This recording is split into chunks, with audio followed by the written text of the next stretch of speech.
Hello friends, welcome to my channel. આજે આપણે બનાવીશું ચીઝ પરાઠા। જો તમે મારી ચેનલ પર નવા હો તો મારી ચેનલને સબસ્ક્રાઈબ કરજો, જેથી આવનારી નવી વિડીયોની નોટિફિકેશન તમને સૌથી પહેલાં મળી શકે।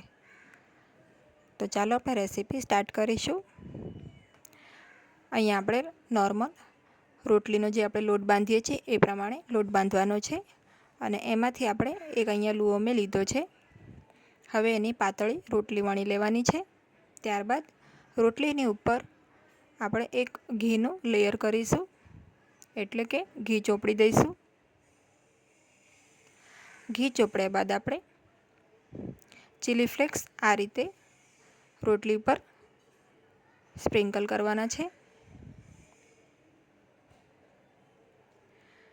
ત્યારબાદ આપણે ઓરેગાનો છે એ પણ આ રીતે સ્પ્રિંકલ કરીશું। તો ચીલી ફ્લેક્સનું માપ તમારે તીખાશ પ્રમાણે એડજસ્ટ કરી લેવાનું, ઓછું કે વધારે। હવે આપણે લસણની પેસ્ટ છે 5 ચમચી જેટલી એ એડ કરીશું, અને એને પણ સારી રીતે રોટલી પર સ્પ્રેડ કરી દઈશું।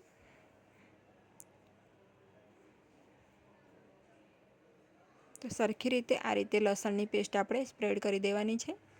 લસણનો ટેસ્ટ આ પરાઠામાં ખૂબ જ સારો લાગે છે।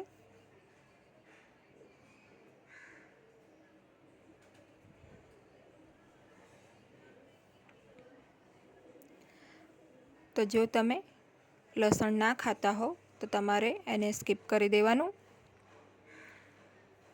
આ પરાઠાને તમે બાળકોને લંચ બોક્સમાં પણ આપી શકો છો।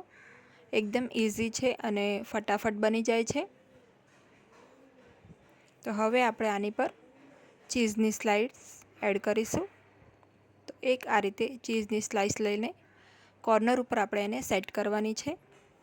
પણ જો તમારી જોડે આ રીતે સ્લાઇસ ના હોય તો તમે ચીઝને પણ ગ્રેટ કરીને મૂકી શકો છો। હવે આ રીતે એક લાંબુ કટ લગાડીશું।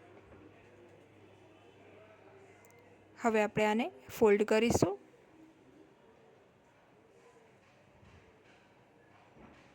આ રીતે એક ફોલ્ડ કરીશું પહેલાં,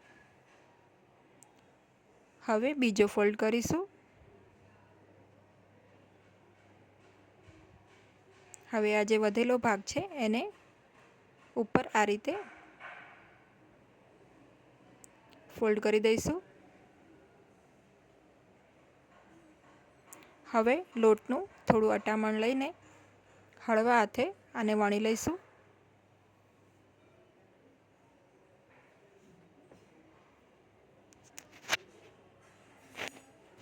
તો આ રીતે મેં પરાઠાને વણી લીધું છે।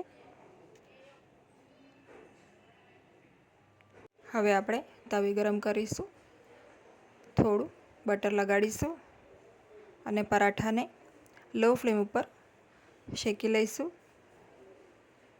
એક સાઈડ શેકાયા બાદ આપણે એને ફ્લિપ કરી દઈશું, અને બીજી સાઈડથી પણ એને સરસ ધીમી આંચે બટર લગાડીને શેકી લેવાનું છે।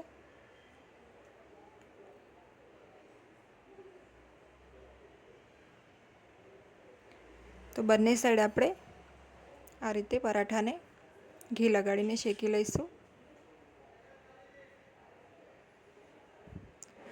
તો અહીંયા એક પરાઠું આ રીતે રેડી થઈ ગયું છે।